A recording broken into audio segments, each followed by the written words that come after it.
रामकृष्ण हरी. हरि उच्चारणे मंत्रपयागात पळे भूत बाधा भेने तिथे. तर सतत हरीचं चिंतन घेतल्यानंतर ज्या ठिकाणी बाधा आहे, बाधामध्ये आपलं ज्या ठिकाणी आपण चाललेलो आहोत त्या ठिकाणी मोठं आपलं पुढं जात असताना वाटेवर मोठं विघ्न आहे, काही बाधा आहे. तर माऊली म्हणतात हरी उच्चारांचं मंत्र म्हटल्याबरोबर, नाव घेतल्याबरोबर त्या ठिकाणची बाधा पळून जाते. म्हणजे इतके साधू संतांनी आपल्याला सांगितलेला त्यांचा अनुभव आहे, कारण त्यांच्या कृतीतून त्यांना अनुभव प्राप्त झालेला असतो. म्हणून ते सांगतात भगवंताच्या नामापुढे ही जी काही भूत बाधा आहे, घरामध्ये बाधा आहे, घरात काही ठिकाणचं मन लागत नाही, घरामध्ये अनंत अडचणीत, एकमेकाचा विचार नाहीत, पतीचं पत्नीवर ऐक्य, प्रेम, एकमत, एक तत्व राहिलेलं नाही, मुलाचं प्रेम, एक विचार, एकमत राहिलेलं नाही. ही जवळची असणारे कुटुंबिक जे आहे रहस्य ते राहिलेलं नाही, घराला घर पण राहिलेलं नाही, सगळं कुटुंबच अविचारानं भरलेलं आहे. आणि एकमेकाला प्रत्येक जण आपल्या मनमानीप्रमाणे वागायला लागलेला आहे. विचार अधिक कुटुंबिक अर्थव्यवस्था ते असते, कौटुंबिक अर्थव्यवस्था पूर्ण ढासळलेली आहे. वय गोटला आल्यानंतर मुलं, त्यांना पंख फुटतात, मुलं भरकटतात. अविचारामुळे त्यांच्या मनामध्ये सात्विक विचार राहिला नाही, ते कुठंतरी व्यसनाधीन झालेले आहेत. त्यामुळं निर्व्यसनी मुलगा सापडायला फार कठीण आहे. विश्वास कोणी कोणाला देता येणं झालेला आहे. मग बाह्य अंगाने फार सुंदर दिसतो मुलगा आणि अंत अंगाने फार मलिन आहे, तो व्यसनाधीन आहे. आणि त्यामुळं फार मोठा घोटाळा झालेला आहे.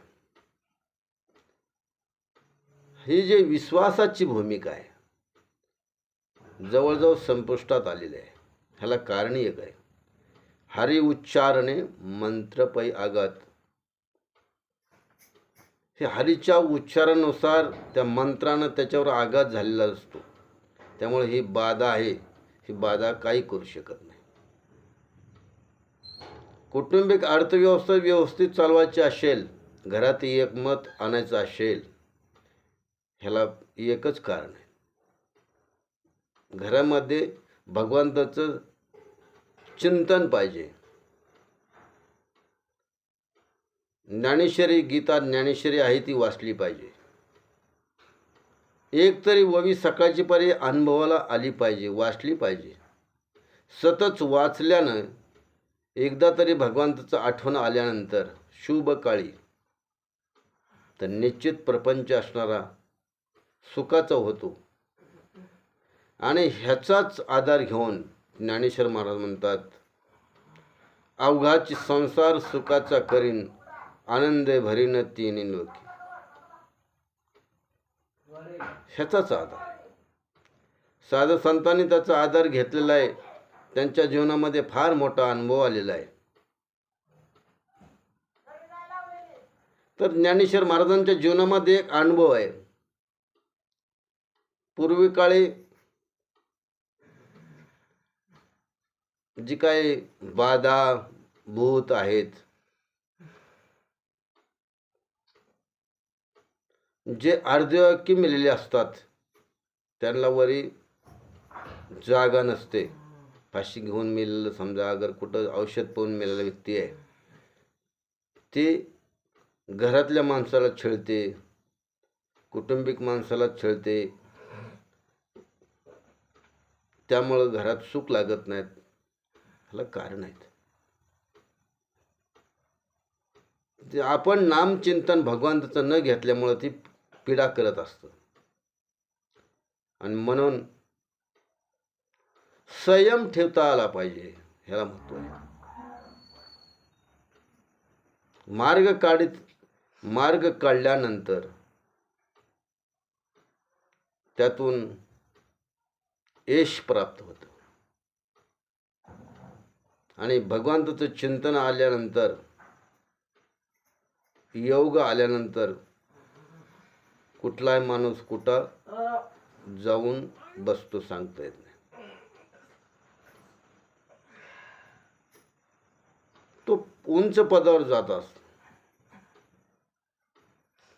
त्या व्यक्तीचं स्वप्नात सुद्धा नसतं की मी एवढा मोठा होईल, गडगंज श्रीमंती होईल, बक्कळ पैसा येईल. स्वप्नात नसताना सुद्धा सहजासहजी काम होतं. ह्याला कारण आहेत. भगवंताचं नाव घेतल्यानंतर, भगवंताचं नाव घेतल्यामुळं भगवंत येतो. आणि भगवंत आल्यामुळं लक्ष्मीही त्या ठिकाणी धावून येते. लक्ष्मी कुठं जाऊ शकत नाही. ज्या ठिकाणी भगवंत आहे त्या ठिकाणी लक्ष्मी आहे, हे आपण मागच्या व्याख्यान मालिकेमध्ये बोललेलं आहे. तरुणाईला आकळायचं असेल, त्यांचं मन प्रफुल्लित करायचं असेल, आपलं कौटुंबिक वातावरण भगवंतमय बनल्यानंतर ते तरुणाई भटकायची संपणार आहे. त्यांच्या मनाला ब्रेक लागणार आहे. आपण करतो हे चुकीचं आहे. एक ना एक दिवस आपल्याला ह्याची किंमत मोपावं लागणार आहे. आणि ज्यावेळेस किंमत मोपत असताना त्याला आधार देणारे आई वडील असतात. ज्यावेळेस भयान त्याच्यावर काळ येईल त्यावेळेस त्याला प्रायश्चित्त भोगायची वेळ आल्यानंतर त्याला आठवण येणं आई वडिलाची. हे होण्याच्या अगोदरच ब्रेक लागणं महत्वाचं आहे. मुलाचं कर्तृत्व पाहायला आई वडील पाहिजेत. भटकू द्या, थोडं भटकलाय, पण त्याच्या जीवनाला जोपर्यंत ठोकरा बसत नाही तोपर्यंत भटकत असतात. आणि ठोकरा लागल्यानंतर त्यांना सावध होतात, आपण करतोय हे चुकीचं आहे.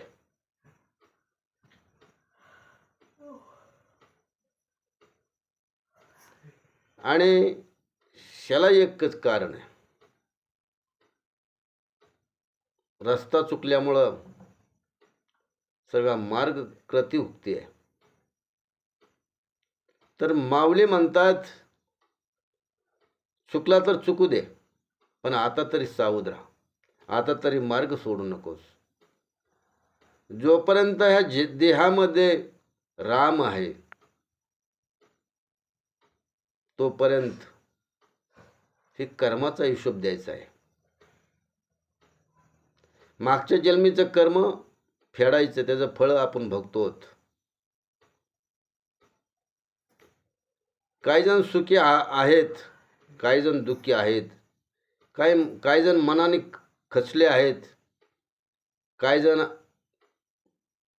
त्यांना आरोग्याने पचललेलं आहे, काही जण असणारे शारीरिक व्यथेने अडकलेले आहेत, काही जण मनाने खचलेले आहेत.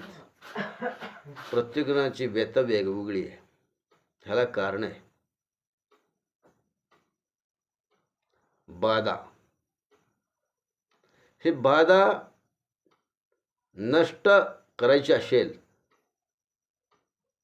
अंतःकरणापासून भगवंताचं नाव घेतल्यानंतर बाधास, ते बाजूचं जे काही बाधाचं समूळ मूळ आहे ते मुळासहित समाप्त होणार आहे. आज आपण या व्याख्यानमालेकातून एकच शिकायचं आहे. समोरचा व्यक्ती आहे तो दुःखी आहे. एकमेकाला मदतीचा हात देणं महत्वाचं आहे. मागच्या व्याख्यानमालिकेमध्ये आपण हा विषय घेतलेलाच आहे, पण पुन्हा पुन्हा वजळून द्यायची का, तर लक्षात राहत नाही. आपली जी काही कुटील बुद्धी आहे ती कुटील बुद्धी लगेच समोर येते. का मदत करायची, त्याला दुःख झालं हो द्या, नाही. तीच वेळ आपल्या उद्या येणार आहे. एखाद्याचा मुलगा व्यसनाधीन होऊ लागलेला आहे, त्याला बोध करणं कर्तव्य आहे.